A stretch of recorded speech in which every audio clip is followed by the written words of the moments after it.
RTV9 Telugu news కి స్వాగతం. ముందుగా ముఖ్యాంశాలు.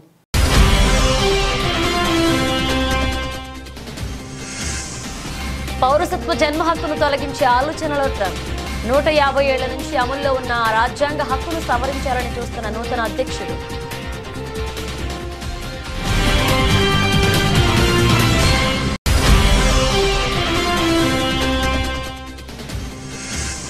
నేడు కేంద్ర కేబినెట్ ముందుకు జమిలీ ఎన్నికల బిల్లుపై దేశవ్యాప్తంగా విస్తృత చర్చ జరగాలని భావిస్తున్న ప్రధాని మోదీ.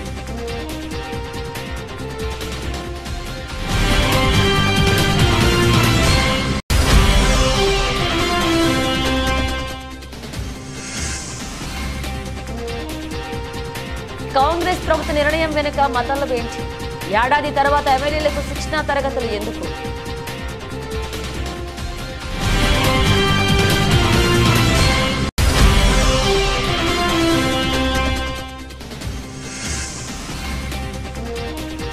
జనసేనకు నో ఛాన్స్.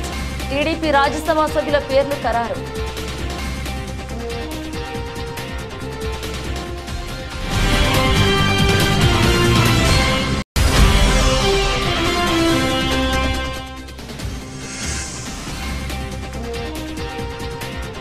మూడవ టెస్టుకు ముందు భారత్ ఊహించని షాక్. గాయపడిన రిషబ్ పంత్.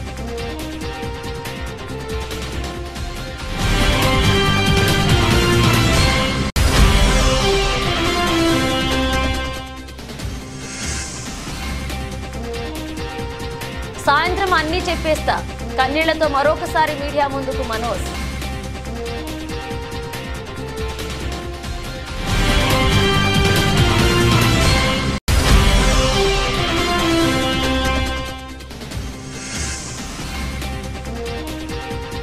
ఫ్లాట్ గా ప్రారంభమైన స్టాక్ మార్కెట్ సూచీలు 24,600 పైన ట్రేడ్ అవుతున్న నిఫ్టీ.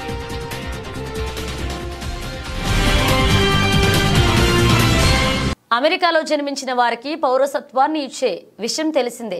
పేరెంట్స్ కు పౌరసత్వం లేకున్నా అమెరికాలో పుట్టే పిల్లలకు పౌరసత్వం ఇస్తున్నారు. 150 ఏళ్ల నుంచి అమల్లో ఉన్న ఆ రాజ్యాంగ హక్కును ఇప్పుడు కాబోయే అధ్యక్షుడు డొనాల్డ్ ట్రంప్ తొలగించే అవకాశాలు ఉన్నట్లుగా తెలుస్తోంది. పౌరసత్వ జన్మ హక్కు హాస్యాస్పదమైందని జనవరి 20వ తేదీన బాధ్యతలు తీసుకున్న తర్వాత ఆ హక్కును ట్రంప్ కాలరాస్తారని భావిస్తున్నారు. బర్త్ రైట్ సిటిజన్షిప్ ను మార్చేస్తామని ఇటీవలే ఓ ఇంటర్వ్యూలో ట్రంప్ తెలిపారు. దీనిపై తుది నిర్ణయం తీసుకునేందుకు ప్రజల వద్దకు వెళ్లాల్సి ఉంటుందని, కానీ ఏదో ఒక సందర్భంలో అంతం కావాలన్నారు. తొలిదశ అధ్యక్ష ఎన్నికల సమయంలోనూ పౌరసత్వ అంశాన్ని ప్రస్తావించారు. 14వ సవరణ ద్వారా పౌరసత్వ జన్మ హక్కును రాజ్యాంగంలో పొందుపరిచారు. అమెరికా చట్టాల కింద ఆ హక్కును పటిష్టంగా అమలు చేస్తున్నారు. అయితే ఇప్పుడు ఆ చట్టాన్ని రద్దు చేయడం అంటే చాలా న్యాయపరమైన చిక్కులు ఎదుర్కోవాల్సి ఉంటుంది. పౌరసత్వ జన్మ హక్కుల వల్ల గర్భంతో ఉన్న విదేశీ మహిళలు అమెరికాలో ఎంటర్ అయ్యి ఇక్కడ పిల్లలను ప్రసవించిన తర్వాత మళ్లీ వెళ్లిపోతున్నారని, అందుకే ఆ విధానాన్ని మార్చాలని ట్రంప్తో పాటు ఇతర పార్టీలు ఆలోచిస్తున్నాయి.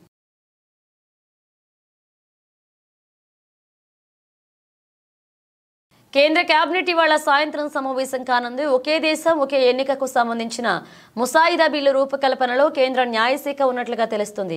జమిలీ బిల్లు నేటి కేంద్ర కేబినెట్ సమావేశం ముందుకు వస్తుందని తెలుస్తుంది. లేదంటే వచ్చే బుధవారం కేబినెట్ ముందుకు సంబంధిత ముసాయిదా బిల్లు వస్తుందని అధికార వర్గాలు అంటున్నాయి. కేంద్ర కేబినెట్ ఆమోదం తర్వాత పార్లమెంటు ముందుకు ఒకే దేశం ఒకే ఎన్నికల బిల్లు రానుంది. ఒకే దేశం ఒకే ఎన్నికకు మాజీ రాష్ట్రపతి రామ్నాథ్ కోవింద్ ఇచ్చిన నివేదికకు గతంలోనే ఆమోద ముద్ర వేసింది కేంద్ర కేబినెట్. కోవింద్ నివేదిక ఆధారంగా రూపొందింది జమిలీ ఎన్నికల బిల్లుపై దేశవ్యాప్తంగా విస్తృత చర్చ జరగాలని ప్రధాని మోదీ భావిస్తున్నారు. ప్రజల నుంచి పెద్ద ఎత్తున మద్దతు లభిస్తుందని అంచనా వేస్తోంది బీజేపీ నాయకత్వం. పార్లమెంట్లో రాజ్యాంగ సవరణలకు కూటమికి అవసరమైన సంఖ్యాబలం ఉంది. మొత్తం 47 పార్టీల్లో జమిలీకి 32 పార్టీలు ఓకే చెప్తున్నాయి. వ్యతిరేకించింది కేవలం 13 పార్టీలు మాత్రమే.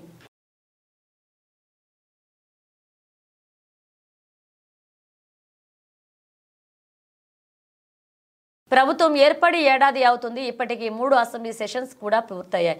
ఈ సమయంలోనే కాంగ్రెస్ ప్రభుత్వం తీసుకున్న నిర్ణయం పొలిటికల్ సర్కిల్స్ లో హాట్ టాపిక్ గా మారింది. అదే కొత్త ఎమ్మెల్యేలకు ట్రైనింగ్. ఏడాది తర్వాత ఇప్పుడు ట్రైనింగ్ ఎందుకు? అధికార పక్షం స్కెచ్ ఏంటి? కొత్త ఎమ్మెల్యేలు ఇప్పుడు కొత్తగా తెలంగాణలో కాంగ్రెస్ ప్రభుత్వం కొలువుదీరి ఏడాది పూర్తయింది. 3 సార్లు అసెంబ్లీ సమావేశాలు జరిగాయి. కొత్తగా గెలిచిన ఎమ్మెల్యేలకు ఎమ్మెల్సీలకు కూడా అసెంబ్లీ విధి విధానాలు నిబంధనలు అన్నీ అర్థమయ్యే ఉంటాయి. కానీ తెలంగాణ ప్రభుత్వం కొత్తగా ఎన్నికైన శాసనసభ్యులు శాసన మండలి సభ్యులకు శిక్షణా తరగతులు నిర్వహించాల్సిన నిర్ణయించింది. బుధవారం నుంచి 2 రోజుల పాటు మర్రి చెన్నారెడ్డి మానవ వనరుల అభివృద్ధి సంస్థలో ట్రైనింగ్ ఇవ్వనున్నారు. అయితే అసెంబ్లీ సమావేశాలకు బ్రేక్ ఇచ్చి సభ్యులకు ట్రైనింగ్ క్లాసులు ఇవ్వడంలో వేరే మతలబ్ ఉందనే చర్చ నడుస్తోంది. ప్రభుత్వం ఏర్పడి ఏడాది పూర్తయిన తర్వాత సభ్యులకు శిక్షణా తరగతులు ఇవ్వడంలో ఆంతర్యం ఏంటనే ప్రశ్నలు కూడా వినిపిస్తున్నాయి. కాంగ్రెస్ సర్కారు ఏడాది పాలనలో అనేక పనులు చేశామని ప్రభుత్వ పెద్దలు భావిస్తున్నారు. రుణమాఫీతో మొదలుకొని ఉద్యోగ నియామకాలు ఇతరత్ర నిర్ణయాలపై ప్రభుత్వం చాలా గొప్పగా చేసినా గ్రౌండ్లో అనుకున్న మైలేజ్ రాలేదనే ఆలోచనలో ఉన్నారు. అంతేకాదు ప్రతిపక్ష సభ్యులు నిత్యం ప్రభుత్వంపై చేస్తున్న ఆరోపణలే హైలైట్ అవుతున్నాయే తప్ప ప్రభుత్వ అభివృద్ధి కార్యక్రమాలు జనంలోకి అంతగా పాజిటివ్గా వెళ్లడం లేదని భావిస్తున్నారు. ఇక ఇప్పుడు అసెంబ్లీ సమావేశాలు ప్రారంభమయ్యాయి. గత 2 సమావేశాల్లో ప్రభుత్వం అనుకున్నంత పై చేయి సాధించలేకపోయిందనే టాక్ ఉంది. 10 ఏళ్లు అధికారంలో ఉన్న బీఆర్ఎస్ లో మెజారిటీ సభ్యులు సీనియర్స్ దీంతో అసెంబ్లీలో వాళ్లే బుల్డోస్ చేస్తున్నారని, చర్చల్లో అధికార పక్షం పైన పై చేయి సాధిస్తున్నారని కాంగ్రెస్ పెద్దలు భావిస్తున్నారట. అందుకే ఈ సమావేశాల్లో అదే సీన్ రిపీట్ కాకుండా సీఎం రేవంత్ రెడ్డి ట్రైనింగ్ క్లాసులు ప్లాన్ చేశారని టాక్ వినిపిస్తుంది. అసెంబ్లీలో ఈసారి మెజారిటీ సభ్యులు కొత్తగా ఎన్నికైన వారే ఉన్నారు. సభలో మొత్తం 119 మంది సభ్యులకు సగం మంది 60కి పైగా కొత్తగా ఎన్నికైన సభ్యులే ఉన్నారు. ఈ కొత్త సభ్యుల్లో కాంగ్రెస్ నుంచి ఎన్నికైన వారు 45 మంది వరకు ఉన్నారు. వీరంతా సభలో ఎలా డీల్ చేయాలనే విషయాల్లో కొత్త డైలమాలో ఉంటున్నారట. అందుకే ట్రైనింగ్ విషయం తెర మీదకు వచ్చిందనేది పొలిటికల్ టాక్. మరి ఈ ట్రైనింగ్ కు విపక్ష పార్టీల ఎమ్మెల్యేలు హాజరవుతారా, లేదంటే అధికార పార్టీ సభ్యులే ఉంటారా? ఈ ట్రైనింగ్ క్లాసులలో కాంగ్రెస్ ఎమ్మెల్యేల దూకుడు పెరుగుతుందా? అసెంబ్లీ వేదికగా ప్రతిపక్షానికి దీటుగా సమాధానం ఇస్తారా? వేచి చూడాలి.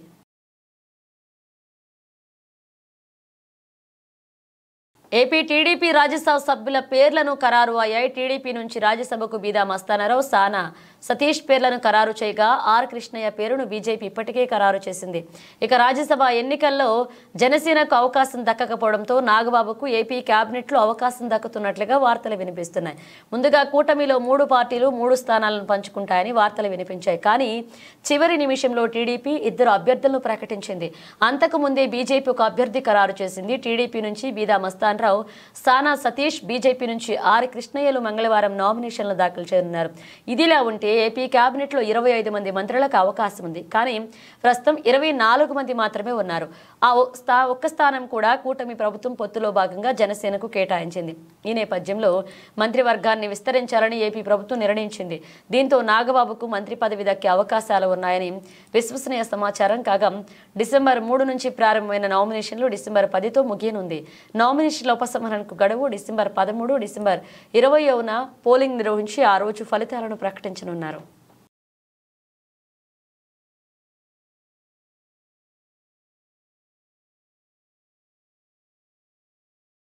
మేడ్చల్ మల్కాజ్గిరి జిల్లా ఘటకేసర్ మున్సిపాలిటీ కొండాపూర్లో ప్రభుత్వ ఐటీఐ కాలేజీని రాష్ట్ర ఐటీ కమ్యూనికేషన్ శాఖ మంత్రి దుద్దిళ్ల శ్రీధర్ బాబు ప్రారంభించారు.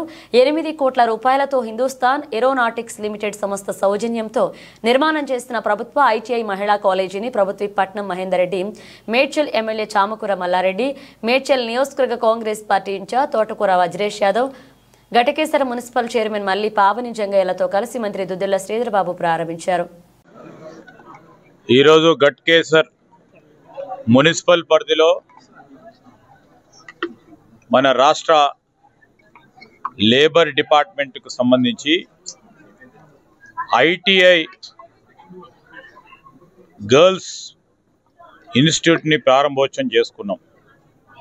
ప్రధానంగా నాతో పాటు ఇక్కడికి వచ్చేసిన మా ప్రభుత్వ చీఫ్ విప్ మహేందర్ రెడ్డి గారు, అదేవిధంగా మా గౌరవ శాసనసభ్యులు మాజీ మంత్రివర్యులు మల్లారెడ్డి గారు, మున్సిపల్ చైర్పర్సన్ గారు, మరి హెచ్ఏఎల్కు సంబంధించిన ఏజీఎం గారు, మా ప్రిన్సిపల్ సెక్రటరీ గారు, మా యాదవ్ గారు, అదేవిధంగా సుధీర్ రెడ్డి గారు మాజీ శాసనసభ్యులు, హరివర్ధన్ రెడ్డి గారు, ఈరోజు స్థానికంగా ఉన్న మా కౌన్సిలర్ సోదరులు సోదరిమణులతో పాటు ప్రజా పాలన భాగంలో అనేక అభివృద్ధి సంక్షేమ కార్యక్రమాలని గౌరవ ముఖ్యమంత్రి రేవంత్ రెడ్డి గారు గత 10 రోజుల నుంచి కూడా ప్రారంభోత్సవ కార్యక్రమాలు చేయటం భాగంలో ఈరోజు ఆ ప్రజా పరిపాలన ప్రజల విజయోత్సవాల కార్యక్రమ భాగంలో గట్కేశ్వర్లో నిర్మించబడ్డ 8 కోట్ల రూపాయల వ్యయంతో చాలా మంచి సౌకర్యాలతో 5 ట్రేడ్స్కు సంబంధించిన కోర్సులను ప్రారంభోత్సవం చేయడం జరిగింది.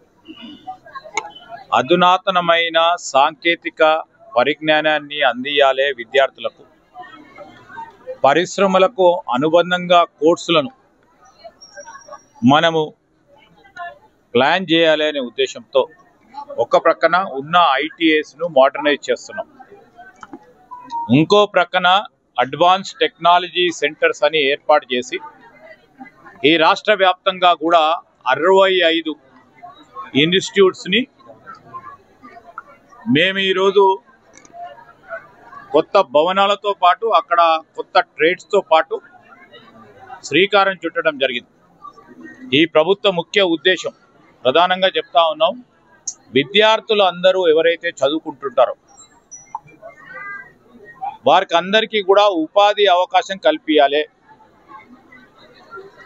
ఉపాధి కల్పననే ప్రధానమైన దాంట్లో భాగంగానే ఐటీఐస్, ఒకటి ఐటీఐ, ఇంకోటి పాలిటెక్నిక్, తర్వాత ఇంకా మన ఇంజనీరింగ్ కాలేజు, అదేవిధంగా డిగ్రీ కళాశాలలు, ఇవన్నిటిని కూడా దృష్టిలో పెట్టుకొని ఎక్కడైతే షాప్ ఫ్లోర్ సంబంధించిన వర్క్ ఫోర్స్ని సాంకేతిక పరిజ్ఞానంతో వారికి ఉపాధి దొరికే విధంగా చేసే ప్రయత్న భాగంలోనే ఈరోజు మనం ఈ గట్కేసర్లో 8 కోట్ల రూపాయలతో మరి హెచ్ఏఎల్ వారి సౌజన్యంతో ఈరోజు చేసుకోవడం జరిగింది. 3 ఎకరాల స్థలం, 3 ఎకరాల స్థలంలో ఇది నిర్మాణం, లోపల క్లాస్ రూమ్స్ కూడా మంచి సౌకర్యాలను కల్పించి గర్ల్స్కి సంబంధించి వారికి ఉపాధి అవకాశాలు ఏ రంగంలో దొరుకుతాయో వాటిని ఎంపిక చేసుకొని, ఉదాహరణకి ఫ్యాషన్ టెక్నాలజీకి సంబంధించి ఆ ఫ్యాషన్ టెక్నాలజీకి సంబంధించిన కోర్స్, ఆ కోర్సుకు అవసరం ఉన్న మరి మెషిన్స్ కానీ కంప్యూటర్ డిజైనింగ్ కూడా నేర్పించే మెషిన్స్ను ఏర్పాటు చేసుకొని మరి కొత్త హంగులాలతో ఈ కార్యాచరణ చేపట్టడం జరిగింది. రాబోయే కాలంలో కూడా ఒక మంచి ఆలోచన కార్యక్రమం ఆనాడు మా శాసనసభ్యులుగా ఉన్న మల్లారెడ్డి గారు చేసినప్పటికీ పూర్తి చేసింది మొత్తం కంప్లీట్ చేసేయాలని ఆలోచన చేసి ఈ కార్యక్రమాన్ని నిర్వహించడం జరిగింది. దాంట్లో భాగంగానే మేమందరం కూడా ఇక్కడికి రావడం జరిగింది. ఈరోజు విద్యార్థుల బంగారు భవిష్యత్తు మా ఆలోచన, వారికి కల్పించే ప్రతి కార్యక్రమం కూడా ఇదే విధంగా చేస్తుంది. అన్ని ఐటీఎస్ను కూడా, రాష్ట్ర వ్యాప్తంగా ఉన్న అన్ని ఐటీఎస్ను కూడా ముఖ్యమంత్రి గారు మరి ఈ విధమైన ఒక కార్యాచరణ చేపట్టాలని ఆలోచనలో ఉన్నారు. Thank you. తెలంగాణ రాష్ట్ర మాజీ ఐటీ శాఖ మంత్రి కేటీఆర్ పిలుపు మేరకు రంగారెడ్డి జిల్లా మహేశ్వరం నియోజకవర్గం Badangpet municipal corporation Balaji homes దగ్గర ఉన్న తెలుగు తెల్ల విగ్రహం దగ్గర బీఆర్ఎస్ పార్టీ జెండా ఎగరవేసి అనంతరం తెలుగు తెల్ల విగ్రహానికి పూలమాలలు వేసి పాలతో అభిషేకం చేశారు. అనంతరం రామరెడ్డి మీడియాతో మాట్లాడుతూ తెలంగాణ కోసం తన ప్రాణాలు సైతం లెక్క చేయకుండా తెలంగాణ సాధించిన ఘనత కేసీఆర్ అని, ప్రతి నిమిషం పేద ప్రజల కోసం ఎన్నో పథకాలు తెచ్చిన ఘనత కేసీఆర్కి దక్కుతుందని, తెలంగాణ భవన్లో ఉన్నటువంటి తెలుగు తెల్లని తీసేసి ఇప్పుడు కొత్త విగ్రహాన్ని పెట్టడం సిగ్గుచేటు అని ఆగ్రహాన్ని వ్యక్తం చేశారు. ఈ కార్యక్రమంలో కార్పొరేటర్లు, టీఆర్ఎస్ పార్టీ నాయకులు పాల్గొనడం జరిగింది. ఈరోజు మా గౌరవ వర్కింగ్ ప్రెసిడెంట్, బీఆర్ఎస్ రాష్ట్ర వర్కింగ్ ప్రెసిడెంట్ కేటీఆర్ గారు పిలుపు ఇచ్చిన మేరకు, మా సబితా ఇంద్రారెడ్డి గారి ఆదేశాల మేరకు ఈరోజు ఉన్నటువంటి కాంగ్రెస్ ప్రభుత్వం తెలంగాణ తల్లిని అవమానపరిచే విధంగా ఒక కాంగ్రెస్ తల్లిని చిత్రీకరించి ఈ యొక్క తెలంగాణ తల్లిని అవమానపరిచే విధంగా ఆ రోజు కవులు, కళాకారులు ఎంతో మంది ఉద్యమం టైంలో ఆ రోజు ఏర్పాటు చేసినటువంటి ఈ యొక్క తెలంగాణ తల్లిని అవమానపరిచే విధంగా ఈ రోజు కాంగ్రెస్ తల్లిగా చిత్రీకరించి ఇవాళ హస్తం గుర్తుతోటి ఇవాళ నిన్న గౌరవ ముఖ్యమంత్రి వారిలో తెలంగాణ తల్లిగా చూపిస్తూ హస్తం గుర్తుని చూపిస్తూ ఒక తెలంగాణ తల్లి ఈమెనే అని చెప్పి ఒక కాంగ్రెస్ తల్లిగా అక్కడ ఆవిష్కరించడం జరిగింది. ఈ ఆవిష్కరణని ఇవాళ ఆ రోజు తెలంగాణలో పనిచేసినటువంటి ఉద్యమకారులు, తెలంగాణ అభిమానులు, బిఆర్ఎస్ పార్టీకి సంబంధించినటువంటి ఆ రోజు ఉద్యమంలో పనిచేసినటువంటి పెద్దలందరూ కూడా ఈ రోజు ఎంతో బాధలో ఉన్నారు. ఈ రోజు ఆనాడు ఏర్పాటు చేసుకున్నటువంటి తెలంగాణ తల్లిని అవమానపరిచే విధంగా ఈ రోజు తెలంగాణ తల్లిని సచివాలయంలో ఏర్పాటు చేయడము మన రాష్ట్ర ప్రజలందరూ కూడా ఎంతో క్షోభిస్తా ఉన్నారు, బాధపడతా ఉన్నారు. దానికి నిరసనగా ఈ రోజు మన తెలంగాణ తల్లిని శుద్ధి చేసి పాలాభిషేకం చేసి ఈ రోజు ఆ తెలంగాణ తల్లిని పూజించుకొని ఇవాళ ప్రతి తెలంగాణలో ప్రతి చోట, ప్రతి పల్లెలో, ప్రతి పట్టణంలో, ప్రతి చౌరస్తాలో ఈ రోజు మా తెలంగాణ బిఆర్ఎస్ పార్టీ ఇచ్చినటువంటి పిలుపు మేరకు ఈ రోజు తెలంగాణ తల్లుల యొక్క విగ్రహాలకు పాలాభిషేకం చేయడం జరిగింది, ఈరోజు శుద్ధి చేయడం జరిగింది. ఈ రోజు కాంగ్రెస్ ఏర్పాటు చేసినటువంటి ఆ యొక్క విగ్రహాన్ని ఎప్పుడైనా సరే మా గౌరవ కేసీఆర్ గారు 4 సంవత్సరాల తర్వాత వచ్చిన తర్వాత ఈ యొక్క విగ్రహాలను తొలగించి మరొకసారి ఈ తెలుగు తల్లి విగ్రహాన్ని ప్రతిష్ఠింప చేస్తామని చెప్పి కూడా ఈ సందర్భంగా తెలియజేస్తా ఉన్నారు మా గౌరవ కేటీఆర్ గారు. ఆ ఇచ్చినటువంటి పిలుపు మేరకు ఈ రోజు ఈ కార్యక్రమంలో పాల్గొన్నటువంటి మా యొక్క కార్యకర్తలకు, నాయకులకు, కార్పొరేటర్లకు అందరికి కూడా పేరు పేరున ధన్యవాదాలు తెలియజేస్తా ఉన్నాను. Thank you. అంతర్జాతీయ మానవ హక్కుల దినోత్సవ కార్యక్రమం మల్కాజ్గిరి జిల్లా కాప్రా మండలం జవహర్ నగర్, బీజేఆర్ నగర్లో కార్యక్రమాన్ని నిర్వహించడం జరిగింది. Social justice for international civil rights council, national anti crime and human rights council of India Telangana రాష్ట్ర కార్యాలయంలో పెద్ద ఎత్తున మన హక్కుల కార్యక్రమం తెలంగాణ రాష్ట్ర మానవ హక్కుల సంఘ అధ్యక్షులు చెరుకు రమేష్ మరియు ఆర్గనైజేషన్ టీం సభ్యులందరికీ ఆధ్వర్యంలో నిర్వహించడం జరిగింది. ముఖ్య అతిథిగా Jawahar Nagar inspector S Saidaiah, admin SI Idrees నేతృత్వంలో పేదవారికి, వికలాంగులకు, వృద్ధులకు మెడికల్ క్యాంపు, కంటి వెలుగు కార్యక్రమం, డెంటల్ క్లినిక్ నిర్వహించి సుమారు 300 మందికి చీరలు, దుప్పట్లు, బట్టలు పంపిణీ కార్యక్రమాన్ని మరియు 600 మందికి భోజనాలు ఏర్పాటు చేసి మానవ హక్కుల దినోత్సవం జరుపుకోవడం జరిగింది. మరో ఒక అర్ధగంట లోపల మన ఇన్స్పెక్టర్ గారు కూడా వస్తున్నారు. వచ్చిన తర్వాత ప్రోగ్రామ్ మొత్తం స్టార్ట్ చేద్దాం. ప్రతిరోజు మనం ఉదయం లేచిన కాంచెల్లి సాయంత్రం పడుకునే వరకు మనం నిత్యం చేసే పనులు అనేక విధాలుగా మనం చేస్తుంటాము పనులు. ఆ పనుల క్రమంలో మంచి చెడు అనేది ప్రతి ఒక్కటి ఉంటుంది. ఇవాళ మనం చేసే ప్రతి విషయంలో ఒక మానవత్వం కొద్ది ఒక మనిషిని ఆలోచించుకొని ముందుకు ఉండాలని మేము మీ అందరిని కోరుతున్నాము. మంచి అనేది ఎప్పటికీ నిలబడుతున్నది, చెడు అనేది ఎప్పటికీ శాశ్వతం కాదు. మంచి ఆలోచనతో, మంచి మార్గంతో నడవాలి, మంచి స్వభావంతో ఉండాలని మేము ఈ కార్యక్రమం ఏర్పాటు చేయడం జరిగింది. Thank you.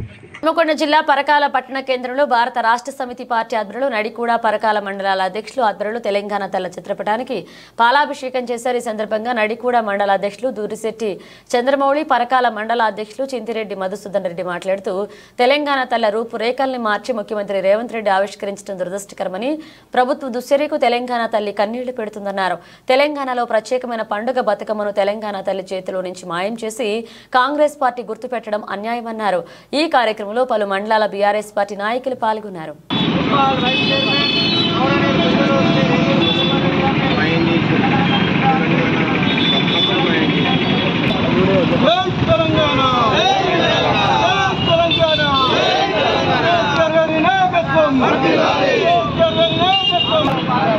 బోర్డర్ గవాస్కర్ ట్రోఫీలో భాగంగా భారత్, ఆస్ట్రేలియా జట్ల మధ్య బ్రిస్బేన్ వేదికగా డిసెంబర్ 14 నుంచి 3వ టెస్ట్ మ్యాచ్ జరగనుంది. అయితే 3వ టెస్టుకు ముందు భారత్కు ఊహించిన షాక్ తగిలింది. Team India star player Rishabh Pant గాయపడినట్లుగా వార్తలు వస్తున్నాయి. ఆడిలైట్ టెస్ట్ మ్యాచ్ కేవలం 3 రోజుల్లోనే ముగియడంతో భారత్ గత 2 రోజులుగా ఆడిలైట్లోనే 3వ టెస్ట్ మ్యాచ్ కోసం ప్రాక్టీస్ మొదలుపెట్టింది. ఈ క్రమంలో నెట్స్లో ప్రాక్టీస్ చేస్తుండగా రిషబ్ పంత్ గాయపడినట్లుగా ఓ ప్రముఖ స్పోర్ట్స్ వెబ్సైట్ తెలియజేసింది. త్రోడౌన్ స్పెషలిస్ట్ రఘు వేసిన బంతి బ్యాటింగ్ చేస్తున్న రిషబ్ పంత్ హెల్మెట్ ను తాకినట్లుగా పేర్కొంది. దీంతో పంత్ వెంటనే ప్రాక్టీస్ ను ఆపివేశాడని, అతడికి వైద్య సాయాన్ని అందించారని తెలిపింది. అయితే పంత్ ఎలాంటి కంకషన్ ఎదుర్కోలేదని నిర్ధారించుకున్నారు. ఈ ఘటన జరిగిన సమయంలో ఆ పక్కనే నెట్స్ లో బ్యాటింగ్ చేస్తున్న కేఎల్ రాహుల్, విరాట్ కోహ్లీలు సైతం వెంటనే తమ ప్రాక్టీస్ ను ఆపి పంత్ వద్దకు వచ్చారని నివేదిక జోడించింది. అయితే ఆనందం కలిగించే విషయం ఏంటంటే కాస్త విరామం తీసుకున్న పంత్ తిరిగి బ్యాటింగ్ మొదలు పెట్టాడని పేర్కొంది. కాగా పంత్ గాయంపై ఇప్పటి వరకు బీసీసీఐ ఎలాంటి అధికారిక ప్రకటన చేయలేదు.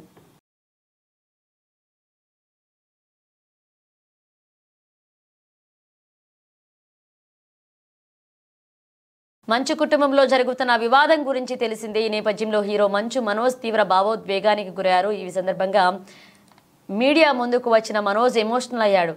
నాన్న తరపున జర్నలిస్టులకు క్షమాపణ చెప్తున్నా, ఇలాంటి రోజు వస్తుందని ఎప్పుడూ అనుకోలేదు. నా కోసం వచ్చిన జర్నలిస్టులకు ఇలా జరగడం చాలా బాధగా ఉంది. ఈ గొడవలో నా భార్య కూతురి పేరు లాగుతున్నారు. ఈ సమస్యకు పరిష్కారం చూపాలని బంధువుల కాళ్ళు కూడా పట్టుకుంటానని చెప్పారు. అయినా వినడం లేదు. ఈ రోజు సాయంత్రం అన్నీ చెప్పేస్తా అంటూ కన్నీళ్లు పెట్టుకున్నారు మనోజ్. దీనికి గాను సాయంత్రం ఒక ప్రెస్ మీట్ పెట్టి అసలు ఏం జరిగింది, ఎలా జరిగింది అన్న అన్ని విషయాలు చెప్పేస్తా అని చెప్పాడు మనోజ్. దీంతో ఈ వీడియో వైరల్ అవుతుంది. గత కొంతకాలంగా మంచు ఫ్యామిలీలో గొడవలు జరుగుతున్న సంగతి తెలిసిందే. కానీ నిన్న రాత్రి నుండి ఈ గొడవలు తీవ్ర రూపం దాల్చాయి. మంగళవారం మంచు ఇంట హైడ్రామా నెలకొంది. అయితే దీన్ని కవర్ చేయడానికి వచ్చిన జర్నలిస్ట్ పై మోహన్ బాబు తీవ్ర స్థాయిలో దూషించాడు. అసభ్య పదాజాలం వాడుతూ మీడియా ప్రతినిధులపై చేయి చేసుకున్నారు మోహన్ బాబు. మీడియాతో ఇలా ప్రవర్తించడమై జర్నలిస్టు సంఘాలు ఆందోళన చేపట్టాయి. మోహన్ బాబు మీడియాకు క్షమాపణ చెప్పాలంటున్నాయి. ఎవరికి కరెక్ట్ కాదు. ఇన్నాళ్ళు గమ్మునున్నాను ఓకే, కానీ వాళ్ళ నాన్న ఆస్తుల కోసం కొట్లాడుతున్నాడా, మంచి కోసం నిలబడుతున్నాడా అనేది ఈరోజు మీకు సాయంత్రం వచ్చిన ప్రూఫ్స్ అన్నీ వదులుతాను. మా నాన్న మీద గన్ను పెట్టి కాల్చే వినయ్కి, మా అన్నకి సాయంత్రం ప్రతిదీ చెప్తాను. చెప్పాను కదండి వినయ్ అని, మా అన్న విష్ణు అని. అవునండి, నన్ను హాజరుపరచమన్నారు. 10:30 రమ్మన్నారు. మీరందరూ చూశారు. నాకు మొన్న ఫస్ట్ రోజు తగిలి బాగా నొప్పి వచ్చింది, మెడ కాలు. 3 వారాల క్రితం ఫైట్లో నాకు మజిల్ టైర్ అయింది, గ్రేడ్ 1 టైర్ రైట్ లెగ్లో. లెఫ్ట్ లెగ్లో మళ్ళీ దెబ్బలు తగిలాయి మొన్న. సో అందుకే కొంచెం బ్యాలెన్స్ ఇది ఉంది. మందులు హెవీ మెడికేషన్ ఇచ్చారు, హెవీ ప్యాచ్ కూడా వేశారు నాకు. దానివల్లే కొంచెం నడుస్తున్నాను. అండ్ ఇప్పుడు అందుకే రిక్వెస్ట్ చేసుకుని, సార్ నాకు కొంచెం టైం ఇవ్వండి, పాప ఉంది, సెటిల్ చేసుకొని నేను వస్తాను సార్, కొంచెం సెట్ చేసుకొని అని పోలీసులు గారికి రిక్వెస్ట్ చేసుకొని ఇప్పుడు బయలుదేరుతున్నాను. సార్ దాని గురించే సార్ చెప్పాను. మద్యానికి బానిసై ఇలా ప్రవర్తిస్తున్నాడు, అందుకే నేను మనోజ్ విషయంలో సీరియస్ గా ఉన్నాను అని చెప్తున్నాను. సార్ మద్యానికి బానిసై ఎవరిని కొట్టాను సార్? నా పిల్లల్ని కొట్టానా, నా భార్యను కొట్టానా, మా అమ్మని కొట్టానా, మా నాన్నని కొట్టానా? ఇవన్నీ నీ మద్యానికి బ్యాలెన్సే అందరినీ కొడుతున్నాను, పొన్నాలు కొడుతుంటే సీసీటీవీలు తెప్పిండి సార్. అది దొంగతనం చేసింది నేను కాదు సార్, అది తెప్పిండి సార్ అంతా. అప్పుడు మాట్లాడదాం సార్. మనోజా. దేశీయ స్టాక్ మార్కెట్ సూచీలు బుధవారం ఫ్లాట్ గా ప్రారంభమై అమెరికా ద్రవ్యోల్బణ గణాంకాల ప్రకటన నేపథ్యంలో మదుపరులు అప్రమత్తంగా వ్యవహరిస్తున్నారు. ఉదయం 9:30 గంటలకు సెన్సెక్స్ 15 పాయింట్లు పెరిగి 81,515 వద్ద, నిఫ్టీ 17 పాయింట్లు పెరిగి 24,627 వద్ద ట్రేడ్ అవుతున్నాయి. సెన్సెక్స్ 30లో UltraTech Cement, Nestle India, Asian Paints, Maruti Suzuki, LNT, Infosys, Tata Motors, Adani sports షేర్లు లాభాల్లో ఉండగా ICICI Bank, HCL Technologies, JSW Steel, అలాగే HDFC Bank, Kotak Mahindra Bank, Axis Bank, Tech Mahindra షేర్లు నష్టాల్లో ఉన్నాయి. అంతర్జాతీయ మార్కెట్లో బ్రెంట్ క్రూడ్ ధర బ్యారెల్కు $72.58 వద్ద, బంగారం అనౌన్స్ $2,739.40 వద్ద ట్రేడ్ అవుతుండగా డాలర్తో రూపాయి మారకం విలువ 84.87 వద్ద ఉంది. మంగళవారం అమెరికా మార్కెట్లు నష్టాల్లో ముగిసినప్పటికీ ఆసియా పసిఫిక్ మార్కెట్లు మిశ్రమంగా కొనసాగుతున్నాయి. Australia ASX 0.46%, Japan Nikkei 0.65%, Hong Kong Hang Seng సూచి 0.14%, అలాగే నష్టాల్లో ఉండగా ఫామ్షై 0.20 లాభంతో ట్రేడ్ అవుతుంది. అంతేకాకుండా విదేశీ సంస్థాగత మదుపరులు మంగళవారం నికరంగా 1,286 కోట్ల షేర్లను కొనుగోలు చేయగా దేశీయ సంస్థాగత మదుపరులు కూడా 606 కోట్ల షేర్లను కొనుగోలు చేశారు.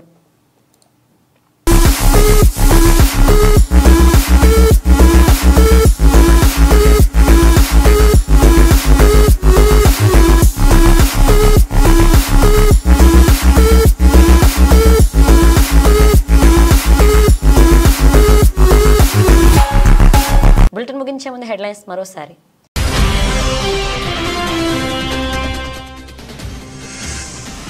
పౌరసత్వ జన్మ హక్కును తొలగించే ఆలోచనలో ట్రంప్. 150 ఏళ్ల నుంచి అమల్లో ఉన్న రాజ్యాంగ హక్కును సవరించాలని చూస్తున్న నూతన అధ్యక్షుడు.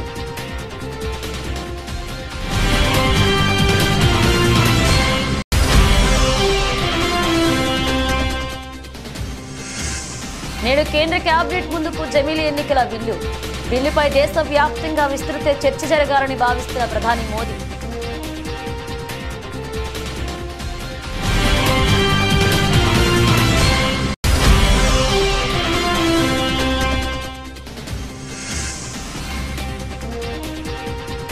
కాంగ్రెస్ ప్రభుత్వ నిర్ణయం వెనుక మతలబు ఏంటి? ఏడాది తర్వాత ఎమ్మెల్యేలకు శిక్షణా తరగతులు ఎందుకు?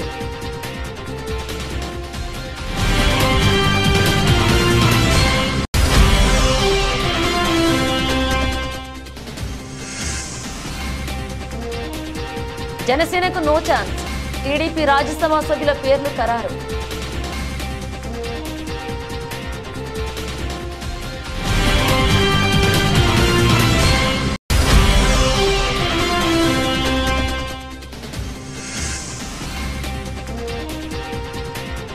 మూడవ టెస్టుకు ముందు భారత్ ఊహించని షాక్, గాయపడిన రిషబ్ పంత్.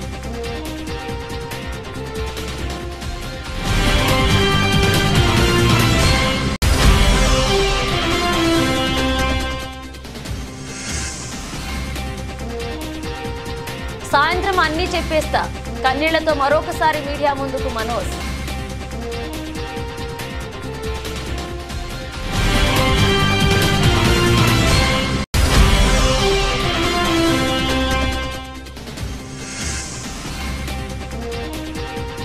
ఫ్లాట్ గా ప్రారంభమైన స్టాక్ మార్కెట్ సూచీలు 24,600 పైన ట్రేడ్ అవుతున్న నిఫ్టీ.